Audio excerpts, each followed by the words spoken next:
સુરતના મૂકબધિર ક્રિકેટ ખેલાડી જીગર ઠક્કર હવે મુંબઈમાં ભારતનું પ્રતિનિધિત્વ કરવાના છે. ભારતીય ઇન્ટરનેશનલ ડેફ ક્રિકેટ ટીમમાં તેમની પસંદગી થઈ છે. જીગર સુરતના એવા પહેલા મૂકબધિર ખેલાડી છે કે જેમની પસંદગી ભારતીય ઇન્ટરનેશનલ ડેફ ક્રિકેટ ટીમમાં થઈ છે. તેઓ રાજ્ય અને રાષ્ટ્રીય સ્તરની 100 મેચ રમી ચૂક્યા છે. હવે પહેલી જ વાર તેઓ આંતરરાષ્ટ્રીય મેચ રમશે. તેઓ યુએઈમાં 11 ડિસેમ્બરથી શરૂ થતી 3 મેચોની T20 ડેફ ક્રિકેટ સિરીઝમાં ભાગ લેશે. સુરતના જહાંગીરાબાદમાં રહેતા 31 વર્ષીય જીગર ઠક્કરના પરિવારના તમામ સભ્યો મૂકબધિર છે.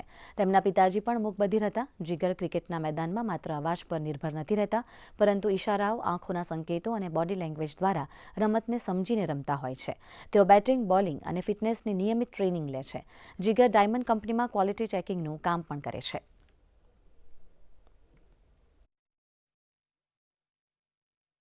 ત્યારે જાણીને મને ખુશી થાય છે કે મારો જે સ્ટુડન્ટ છે જીગર ઠક્કર કરીને, જે મૂકબધિર છે, જે બોલી બી નહીં શકતો અને સાંભળી બી નહીં શકતો, એ હાલમાં યુએઈ માટે સિલેક્ટ થયો છે. T20 ટુર્નામેન્ટ છે, એ અમારા માટે ગર્વની વાત છે.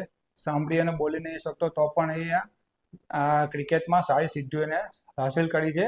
એ 15 સ્ટેટ ઉપર રમી ચૂક્યો છે, 100 ઉપર વધારે મેચ રમ્યો છે અને લાસ્ટ યર્સ એને ગુજરાતનો ટીમનો કેપ્ટન બી રહી ચૂક્યો છે.